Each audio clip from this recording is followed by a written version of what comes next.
So let's talk about your mother, okay? Sure. Then we'll talk about how you're Mr. Wonderful. I've tried to get my wife to call me Mr. Wonderful. I'm not having much luck with that.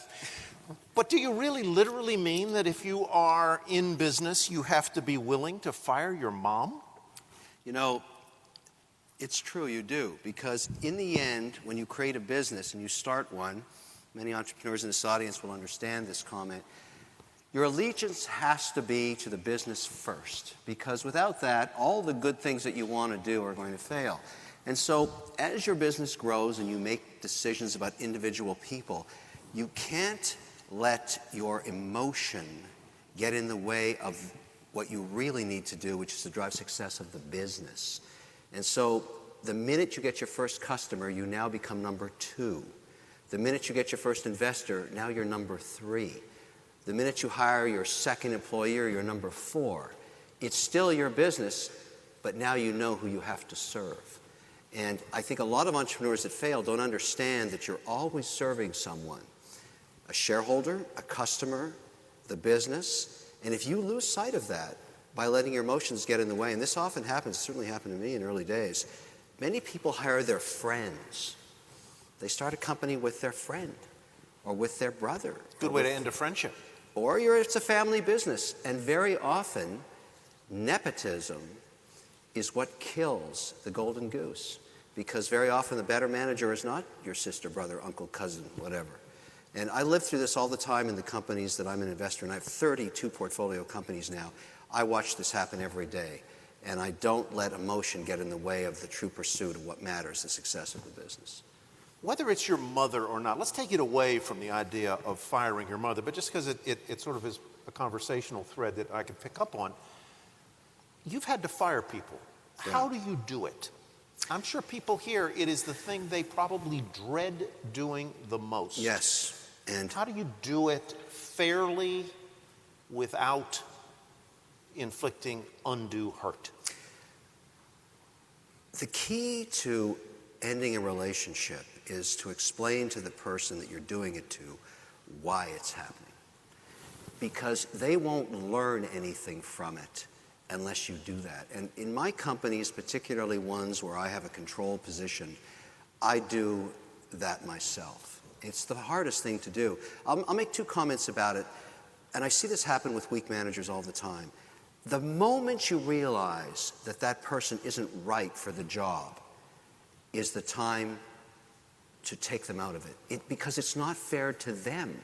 It's not about you. It's not fair to them and the people they're working with and the team that they're part of. The biggest challenge, and I generally find this at sort of the $10 million sales rule, many people have to change in going from 10 to 25 million in sales. It's the natural Darwinian forces of business. And if you don't have the balls to make those cuts and you can't deal with it, you're the wrong leader. In other words, the skills that it takes to go from 0 to 10 million Yeah. are very different from the skills it takes to go from 10 million to 25, from 25 to... After decades of investing in companies that go through those transitions, it's extremely difficult, and it takes different skill sets. And you have to be able to, work with people. The key is, you don't want bad karma in business. When I terminate somebody, I make sure they get a fantastic package. I make sure they get counseling. I make sure that we do everything we can to find them another job, just not with us, because they're the wrong person. Take me back to someone you've fired that comes to mind. How did you know they weren't the right person for the job? What was the telltale? Or what are some of the telltales that you have seen over your years that tell you this person isn't right, I have to let her or him go? That's a good question, and I'll answer it with an analogy of fact. I carry 2 phones with me. This small one is only known by my family and very, very close friends. And when it rings, I'll always answer it because it has to do with something going on with my kids or my family or my brother or whatever. This phone, this larger one, probably 10,000 people have this number. I'm a believer that if you are an entrepreneur or a major shareholder of a company, every single customer should know if they have a problem who they can call. And when I say this concept of access, in other words, many managers think, well, you know, if I give my number out to my employees, they may call me. and the truth is, you want to hear from them. You want to hear the bad news first. And what I found is the more people I give this number to, the less it rings. I tell them simply, look, I want you to have this access because I respect you, and I want you to know that you can come to me. And in that trust, I find that most people never use it. This thing does not ring as much as my family phone does. But when it rings, it's a big deal. And the reason I know it's time to terminate somebody in one of my companies is when my customers and my shareholders call me 3 times about that person. It's always the same. It's always the same. When a customer's complaining about a CEO or a head of sales or the head of R&D, or employees are not happy, and I keep getting that phone call, I get on the plane and I get my whacking stick out. Because there's something wrong. And no matter how you try and fix it, the market's talking to you. You have to make that decision. It never gets easy, but... And you do it personally. I do it personally. You do it face-to-face. In the companies I have 51% equity, I do it personally. I don't do it when I'm a 3% shareholder because that's not my job. But in the O shares, I'm a 50% shareholder in. If I have a problem with somebody in there, I take care of it myself. I care a lot about that company because I own half of it. As you look at all of the businesses that come across the palette of Shark Tank, and there are, what, 100,000 applicants this time around? Yeah. 100,000. Who does the initial winnowing? People at the production company or? You know, I have to give credit to the producers now, because if you think about the first 36 months of Shark Tank, the first 3 seasons, nobody watched it. I mean, maybe a cat or dog somewhere. But, and then in season 4, a fundamental change occurred. Many people don't know this. Previous to that, the producers took a 5% equity stake or 2.5% of free cash flow in perpetuity from any company that came on the air and got airtime. It was a product integration idea. And the Sharks, most of us said, this isn't working because we can't get real companies to come on the show because they have shareholder agreements and they can't just issue equity to anybody.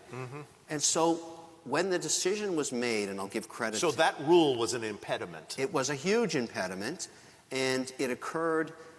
We used to get what we call turbo basters. In other words, a woman came on once in season 3, maybe it was 2, and she had a piece of paper with a turkey baster on it and a battery taped to it. And she said, this is $1 million. This is $1 million turbo baster. And I looked at it and said, this is fucked. I mean, this isn't working. We're never going to get anything going here.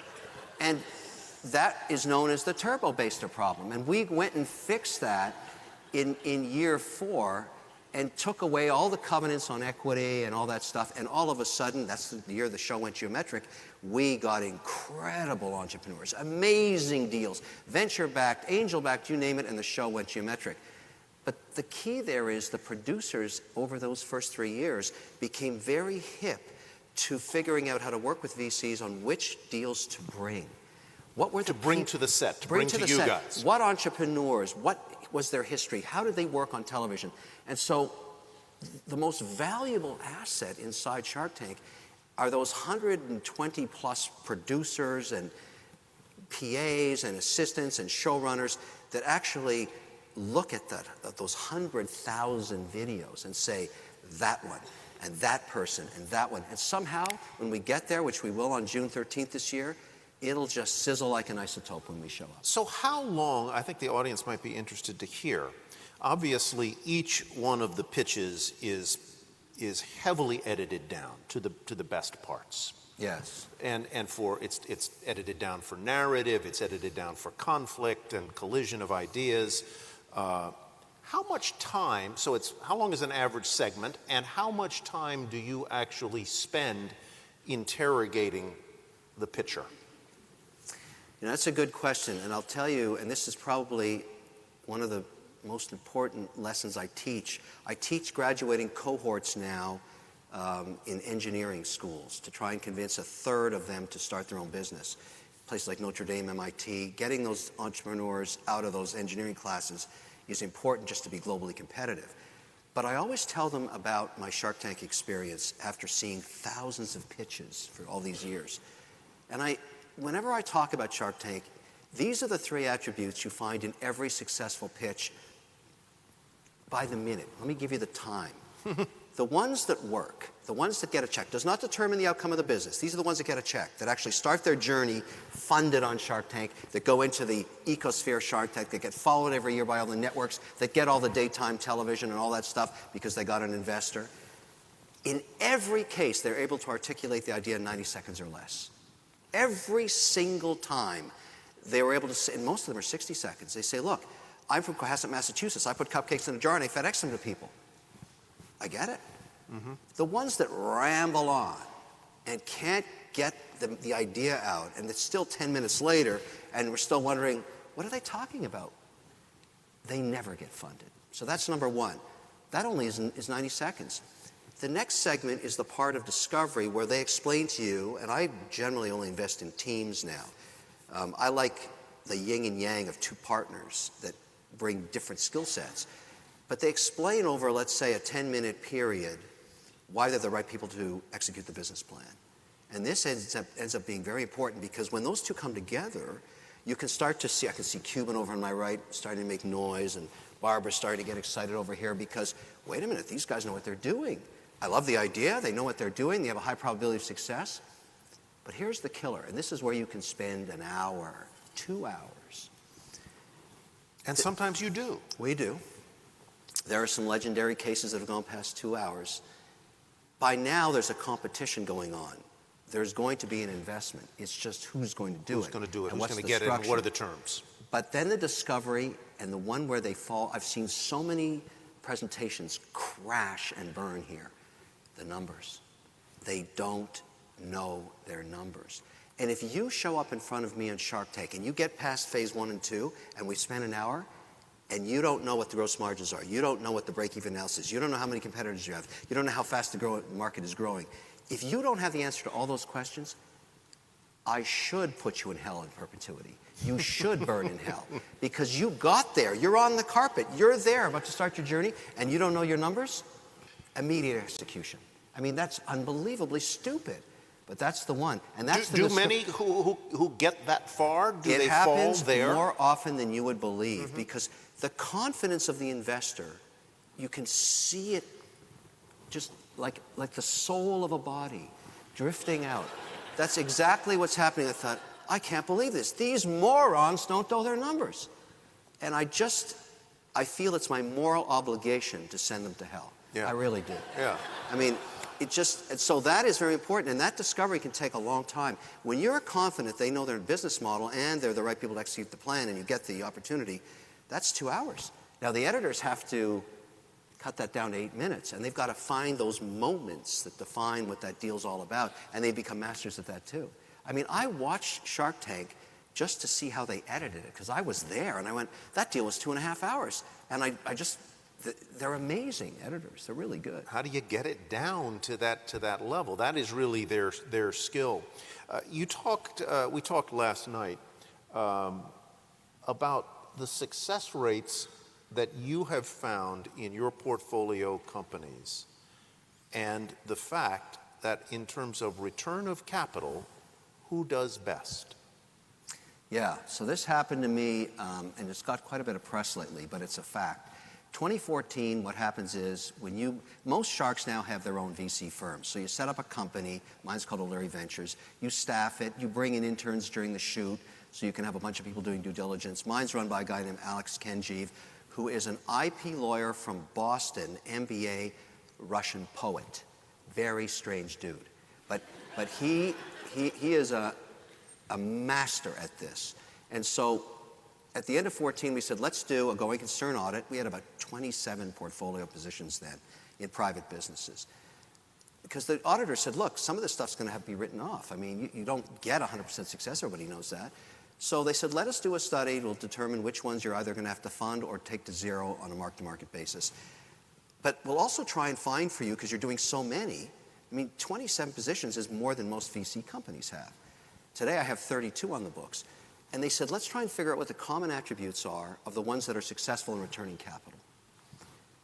And lo and behold, about 2 months later, and I'd never noticed this because I wasn't looking, but not some of my returns, 100% came from companies either owned or run by women. Now, what? And I'm not, you know, trying to start gender warfare here. I don't care about that. I would give money to a turtle if I could get a return from it.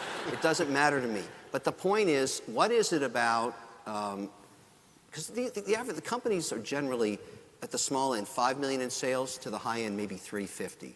Sarah Mangalis at Honey Fund's doing about 380 of originations, 380 million. And that's another company run by women that's been a monster success for me. So the point is, what attributes do they have that are different than their you know, compatriot men managers? And I'd argue that that old adage, if you want something done, give it to a busy woman. Time management skills in small cap companies, remarkable. Number two, setting goals that are achievable on a quarterly basis. Because when companies achieve their goals, the morale lifts up. The propensity to succeed again is higher. And so, do they set more realistic goals? Yeah, they do, because the guys are swinging for the fences all the time and setting ridiculous goals that they don't achieve, and then saying, well, we did okay, we did 50% of our goal. That is not the same as achieving a goal and succeeding it, so I'd argue that's better. But I think the real key is risk mitigation. I find that the use of capital, which is always scarce in a growing company, is better managed by women who diversify the risk. But the only thing that matters is the return of capital. And, you know, I'm now gathering these companies together. We did last year's in Nantucket. I brought all the companies into one place because somebody, it's kind of a funny story, somebody came on Shark Tank and said, you know, will you marry me, Mr. Wonderful? And I thought, well, that's different. And then it aired, and somebody in Boston figured out that you could get for 12 hours from the governor of Massachusetts the right to marry somebody. And they got me that, and I married somebody on Nantucket. It was very cool. But we also got all our companies there at the wedding. And I had the guys talking to the women saying, why are they returning me so much money and you guys aren't? Well, like, because we're agnostic to geography here. We're agnostic to sector. We're agnostic to product. What did the guys say? They said, well, you know, you have to think long term, Kevin. I said, bullshit. Look at this. Look at the returns here. Like, what are you doing? And so I'm I'm an activist now to try and translate these success features from these companies. And I'm going on the road in a couple of months, starting to bring some of them around. I recently shot something to Arianna Huffington and brought Sarah from Honey Funds there, because I want to celebrate their success, because I think they're getting a bad rap. We need more women in management positions all over America. They're doing a great job. And this is about making money, my favorite thing. Yeah. So with that in mind, do you, either on Shark Tank or in other parts of your far-flung ventures, why don't you only invest with women-run companies, or do you? Well, I obviously, if I had two options and I had a women management team and a men in the same product category, I would skew, because just the success I've had. I talk to Alex about this all the time. I said, look at these returns. Why aren't we just giving it to? And you'll see a bunch of deals this year I've done with women teams. But every once in a while, something comes along like Love Pop, which is a 3D card. Two engineers, marine engineers, that made attack boats. I mean, if you're smuggling drugs and they're chasing you, it's in a boat that these two guys designed with ordnance on it. They can blow you up and all this stuff. And then they go to Harvard. Then they go to MIT. They're engineers. And then one day they say, let's make Love Pop cards. So these are 3D cards. That's a left turn. It is a left turn. And I saw their pitch on Shark Tank last year, and I thought, I must be dreaming. Like, why would two guys from MIT and Harvard make greeting cards? And I listened to their story and how they believe that everything is going to come back to the old ways where you write a card. And they were designing these beautiful cards that when you open them up, they're 3D and they're all laser cut by their designs because they're designers. And then they're cut in Vietnam and FedEx back. Anyways, the business is on fire. 2 guys, so there I invested men too, because I didn't see any women making 3D cards like this. So it's you know, Shark Tank is a consumer goods and services platform. That's what it is. And so if you have a product that's already in distribution, you get on Shark Tank, your sales are going up 30,000%. I want to turn to the whole topic of fusing social purpose with business purpose, because I know you have some thoughts about that. But I also we were at dinner last night, and you sell your wine through QVC. Yeah. How important a selling tool is QVC? It feels to me like, I'm not sure whether it is necessarily applicable to the entrepreneurs in this audience, but it is a truly powerful tool. Yeah, I was introduced to QVC from LEARY, who came on the show a few seasons ago as the queen of QVC, and I never believed in it until I realized, and I tried it once. I went on there to sell O'Leary wines, which was a Shark Tank deal, and in 3 minutes and 40 seconds sold $1 million of wine. And I went, whoa. Because you're sitting there with a little thing in your ear, an IFB, and the producer is saying to you, okay, we've got 100,000, we've got 200,000. I'm thinking to myself, what is he talking about? But they've got millions of people watching this and making decisions live. And so it's completely changed my mind. Their model is incredibly interested, and they're very sophisticated about how the product is presented, how you present. And so I've taken this whole thing to a new level. Laura used to be the queen of QVC. Now she remains the queen, but I am the king. And so the rules of the monarchy are very strict. She must walk 3 steps behind me and not speak unless I speak to her first. So you can imagine how tough next season Shark Tank's going to be. It's going to be brutal. All right, so let's get to the question, which I know we talked about at Iconic in Washington at the end of last year. There is a growing sense, I think, maybe partly driven by the business interests or the consumer interests of the millennials, that it is part of a business's calling to either give something back, to do something good, to have a bigger social purpose or impact than merely to make money for the founders and the shareholders. It's a huge debate in America. It's a huge debate in this room. It's a huge debate in every graduating cohort of engineers in America. It's a global debate going on. Now, I think there are some issues here, and I'll explain what they are. The backbone of success of our country and capitalism, and the most noble thing you can do in your life, in my opinion, is to start a business and create a job. There is nothing more noble than that. But when you take on that journey, you also, after you hire your first employee and have your first customer and your first shareholder, you have a responsibility of sustainability of the business. Because you're now servicing customers, you have employees that you're responsible to maintain their jobs, their standard of living, their ability to have a family comes from you.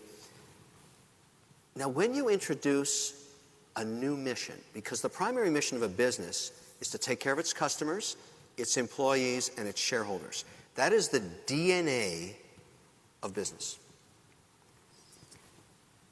When all of a sudden you introduce a new cause, and let's just make it generic, we're going to save the world, whatever that means to somebody, you cause a mutation in the DNA of the business. Now, you could say, going to the Darwinian theory, that mutations create success, that you morph into something that's very successful. And there are analogies in business across multiple sectors, shoe companies, other companies that bring a cause into the model, and it's very successful because it's a connection to the customer in a way that's unique. If you can sustain that, you have brought it into the marketing aspect of what you are to your customer. And you've built it into your income statement, and it allows you to remain competitive and raise capital against your competitors, and you found a way to do something that they didn't do. That model, I appreciate, understand, and believe is a wonderful idea, because it's clearly the Ben and Jerry model. They cared a lot about their community. But when Ben and Jerry wanted to grow and become a behemoth in the ice cream business, they ran into the ultimate problem of scalability of this. And they don't own it anymore because it was bought by someone who said, well, there's a cost of capital to making ice cream, the cost of protein, the cost of distribution. My question to everybody that pursues this is it sustainable enough that you can create a competitive entity that goes beyond your vision? It has to be something that creates a service or good in perpetuity for all of your customers. And what I find very often is people BS themselves. They say to themselves, I'm going to game the system. I'm going to tell everybody that if they buy a pair of socks from me, I'll give a pair to charity. I'll get lots of free press. The buyers at Walmart will want to see me because I'm doing something good. And I'll actually stay in business even though my costs are twice as high as my competitors. And you know what? So you've got a problem with that. You've got a problem you know why? with Tom I'll tell you why I have a problem with it, Warby Parker or whoever is doing that as part of their business. I have a problem with it because it's bullshit. It's not sustainable. It doesn't work. Those companies are still calling me up saying I need to raise more money. But don't worry, profitability is right around the corner. No, it isn't. It isn't. The thing to understand about business and society is this. Last year, and part of it comes from right here in Seattle, was the largest amount of capital given back by entrepreneurs in the history of the planet Earth from the profits of their successes of their companies. After the company had paid it back to the shareholders, they turned around and gave it all back. They didn't break the DNA of their business to do that. They created massive successes in Amazon, in Microsoft, in Google, in Facebook. And then they took the profits and paid it forward. And that's where they did it. They didn't make it a part of the mission of the business. They didn't try and save the world. Why does it matter? Why does it matter whether you are a Tom's Shoe company? Very successful. Very successful. They make money. An example of a company that actually incorporated into their business model and was able to raise capital and build it in a way that kept them competitive and scaled. But what I find is, and this is why I give a big warning sign, is to take the social mission and say it's the primary mission of the business, and its DNA has now been modified and has morphed into something else, and make that secondary to the shareholder, the customer, and the employee, that is not a successful model. So it's a question, am I hearing you say, it's a question of the magnitude of the social mission so that it's in its place versus the real mission of the business, which is to take care of the customer, the shareholder, the employee, or is it something different? And you see what I'm saying? In other words, I get it. But what you're going to find... If I flip it and I say my business's mission is to do good in the community and give shoes to people. That is a very important mission. It's called charity. Mm-hmm. And there is a very important aspect of what every entrepreneur, I give the same percentage give to charity every year. You're very but I don't confuse that with the mission of my businesses. This is the challenge, and I'm not scared to say this. Business is war. There are competitors, winners, and losers. It's binary. You either make money or you lose it. You need to understand that as an entrepreneur. You have to embrace what that means to you and understand what it means to society. Your job is to make that business successful. It's to steal market share from your competitors. It's to salt the earth they used to walk on. It's to make sure you put them out of business and you achieve success. Then, and only then, after you have got all of those profits as being a successful business model, you give it back and you pay it forward. That is the model. That's how it works, and that's never going to change. I want to bring up the house lights because I can well imagine that some of you in the audience might like to take a whack at a shark, right? So we have mic runners. I haven't been in the call. I've been on TV, so I haven't seen some of the earlier sessions. We've got about 10 minutes before we're going to break for lunch. I would merely ask, as you ask questions, would you mind introducing yourself very briefly and just say what you do for a living or what company you're starting or work for? Very quick introduction, and please keep your question a question and keep it taut. Go ahead. Hi, my name is Zach Kramer. I run a company called IT Assurance in Portland, Oregon. We do outsourced IT support that doesn't suck. Kevin, my question for you is, how do you make difficult decisions? You always seem very certain of yourself and very certain of the decisions you've made. Can you take us through the process you use to make the hard choices? I listen to my gut. It's not scientific. I've learned over time, and I think every entrepreneur should trust their feelings, because I've learned every time I don't listen to my gut, I lose money. Every time I say to myself, no, you're wrong about that, I second-guess myself, I lose money. You have to listen. Successful entrepreneurs have a spider sense. I really believe that. They know what's right. They know what's wrong. They have to listen to themselves. And it doesn't always work out, but the minute you second-guess yourself, you're screwed. You really are. You are no longer a leader. People that follow you into dark places have to trust you, and you have to trust yourself. We had on one of the prior Iconics in Chicago, your fellow shark, Mark Cuban, and one of the things that was very interesting that he said, and he said it a couple of times. He said basically, I've made lots of mistakes in my career. I said, well, what do you do with those mistakes? Well, you're trying to learn from them. And I said, do you carry your mistakes with you? And he said, no, I cut them off, and I try and learn from them, but I don't let them weigh me down. Yeah, I agree with him, and we talk about that a lot. You gotta let it go. Well, because it's the same as investing. I spend a lot of time investing a lot of capital in the public markets and debt markets globally. You make mistakes. It's impossible to make 100% success in every stock you buy. It's the minute you start losing, you've got to take it behind the barn and shoot it. You have to sell it. And you have to realize, I hope I learned from that mistake, but you don't always. I rather invest in entrepreneurs that have had multiple failures before I meet them. I love the sting of failure as a motivational tool for somebody that wants to succeed versus somebody that says to me, well, I've never run a business. This is my first turbo baster. I'm showing it to you now.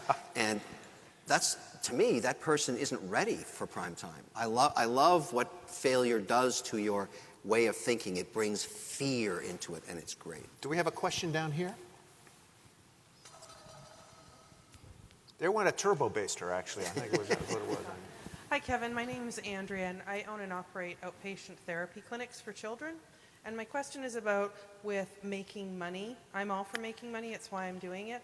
My entire staff are all people that are in health services. And so the idea of making profit in healthcare to them is a dirty word.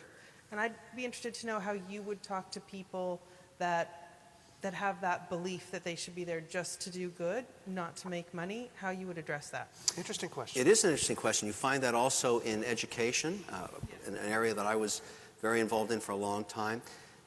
These two things can be in parallel. The reason is, if you provide great goods and services by hiring people that are very good at what they do, and the reason you can do that is you're growing a successful business, and you're basically reinvesting back in people. What I say is to them, look, people that are concerned, because we were very focused in my case in math and reading scores, and many teachers, very good ones in phonetic reading or whatever their tools are, I would try and hire, and they'd say to me, well, I'm a little uncomfortable about doing this for profit because you're making millions off Reader Rabbit. And I say, yeah, I am. The rabbit is a very rich rabbit, and the reason you should do this is you're going to help hundreds of thousands of kids around the world, and you're going to help me hire more people like you to do this good work, and we are going to give back, because we were doing a lot of that as shareholders, into education after we paid our dividends out, and you're doing it because you're going to help the next dyslexic child, because I was dyslexic. And the people that helped me, they had to make money doing it, and I'm so glad that I met them. So the point is, you can put both a moral, social, educational mission right beside profit. We have made a big mistake in the last 10 years vilifying capitalism. I'm one of the people that want to take that back. I would just say, and I don't want to get into politics here, but the last two administrations were about redistribution of wealth and solving for healthcare. And we've done a masterful job with that. It's now time to focus on what makes America work, which is business. To make it easier to start a business, sustain a business. We have to fix our corporate tax rates. The next president, he or she, this will be the primary mandate. It has to happen because we're not competitive anymore. And these things can always work together. You can do great things and make money, and the two of them can work hand in hand. Let's go back here to the aisle there. My name is Ed. I'm a co-founder of Yoga Panda, which is a startup that helps people find yoga classes in Seattle. And my question is to Mr. Wonderful, chasing opportunity versus chasing passion. Which one do you think is more important? Well, you know, every entrepreneur I meet is very passionate. That's just part of the equation. I actually argue that what matters most is executional skills. Every entrepreneur is passionate. Everybody that's an entrepreneur is ready to take that journey and go down that road, and that's great. But the ones that are still doing it 3 years later have executional skills. So that's what I think matters above everything else. I meet lots of teams. I fund lots of companies. I see lots of failure and lots of successes. The difference is men and women, primarily women these days, that can really execute, that set goals, tell you what they are, talk to you every 3 months saying I achieved this goal or I didn't, and why. And to me, that's the building block of a business. There's nothing worse than vision all day long. Vision's easy. Execution is hard. Let's go back there on that side. Hi, my name is John Scrofano. I'm the CEO of Garmentory. We're a startup in Seattle. We're the Etsy for young luxury. So we're a marketplace for young luxury, contemporary fashion, $100 to $600 items. Our business is growing really well. When we talk to venture capitalists, and I talk to a lot of venture capitalists, my question specifically for you is how do excellent entrepreneurs break preconceived notions that you have and then give you what they think is actually the reality? So for example, we're in a $40 billion market. People hear boutiques or contemporary fashion and they think, that's a small market, but it's not a small market. So how do you, what have you seen from entrepreneurs that's been really effective? If you want to successfully raise money, because I've heard pitches in your space 100 times now, and where they make a mistake every time is, what we've all learned about building that, I love that space, by the way, because what I find so remarkable about men and women that are passionate about fashion, they throw caution to the wind on price and margin. They don't give a damn. If they see something they want, they'll kill for it. And I think that's fantastic. You find that also in the marriage business, and you find it in the burial business, all three of which I invest in. And so you don't care about price when you're dead or when you're getting married. That's great. But what you never answer when you're pitching is the first question you should answer before you're even asked it is, you figured out customer acquisition cost. Because in fashion, acquiring the customer and making them loyal has, in most cases, 99% of the time, is actually more expensive than the lifetime value of the customer. And so I immediately go to that and say, what are your customer acquisition costs and what is the lifetime value, even though your business has only been around for 8 months or something?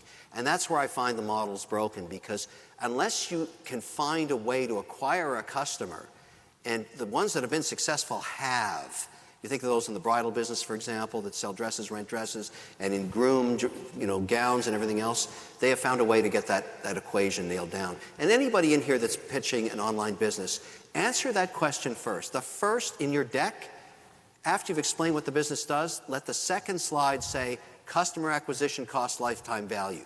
That's how you're going to get an investor interested, that you've somehow solved for that. Everything else is secondary. So if my CAC to LTV is 40%, how do I change your mind about market size or some other thing? You don't have to change my mind about market size. That's not my number one question. Excellent. My question is sustainability of your business model. I don't care if your market's 10 billion, 1 billion, 500 million.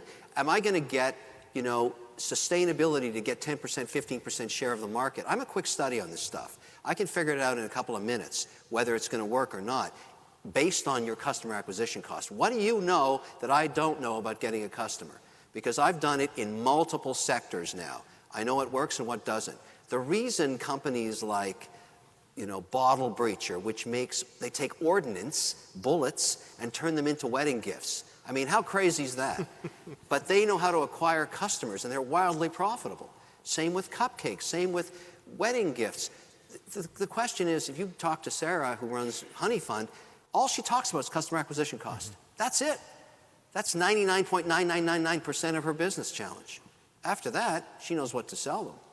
But work on that. Last question goes to that one, that aisle. Hi, my name is Ahmad from University of Washington, and we're starting a business in virtual reality education.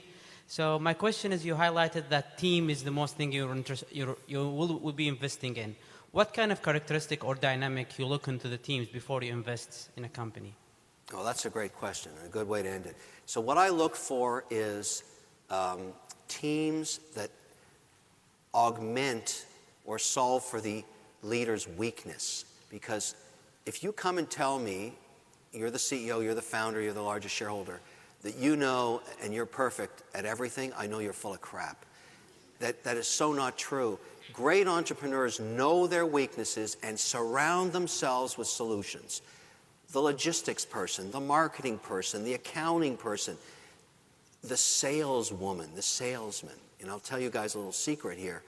When I look at new deals, existing companies that I'm being asked to either fund with debt or equity, the first thing I do is I don't take the meeting with the CEO. I ask to go and drink good wine with the man or woman running sales. And I say, look, you know, I'm not available in that city, so I'll pay to fly her or him out to New York, and I'd like to just have dinner with them. And often the CFO who's trying to broker the deal says, no, I'll come with them. I say, no. I like to meet with the head of sales, and it's just kind of a ritual. That's how I work. And good wine, I'm talking good wine, and the head of sales, and 3 hours, and I can tell you everything about that company. Because the head of sales knows where things are buried. They know where the problems are with the customer base. They know where the opportunities are. And my point is, the CEO, the next meeting is with the CEO and the CFO, and if they know less than I do about their company from the salesperson, I know who to fire when I get control of that company, and it's not the head of sales. In my companies, there's no cap on the compensation for the man or woman that runs sales, ever. They're always the highest paid person, always. And so, talk about a team. You want to interview from the sales down. Without sales, you don't have a company. Get to know the sales team, then meet the logistics people, then meet, you know, I'll tell you the truth, CEOs are fungible. You can get a new one anytime.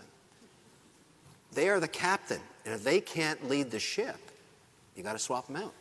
And I know that sounds terrible, but I help CEOs that are large shareholders get out of the way of success sometimes. I've done it multiple times now because they're not the right person. Team leaders, like great quarterbacks, understand what they're not good at.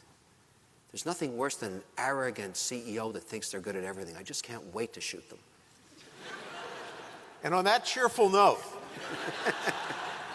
I just want to say on a personal note, Kevin and I have gotten to spend a little bit of time together, and he's the nicest shark I've ever met. I mean, there's just no doubt about it. And I know he has a directness, which you can sense in this room today and you see on Shark Tank. But what do your best friends do? They tell you like it is. They tell you about yourself, maybe things that you don't want to know about yourself. And that's what Kevin does with respect to entrepreneurs. He tells them what he sees in an honest and direct way. And in that sense, he is the entrepreneur's best friend. KevinOLeary, ladies and gentlemen.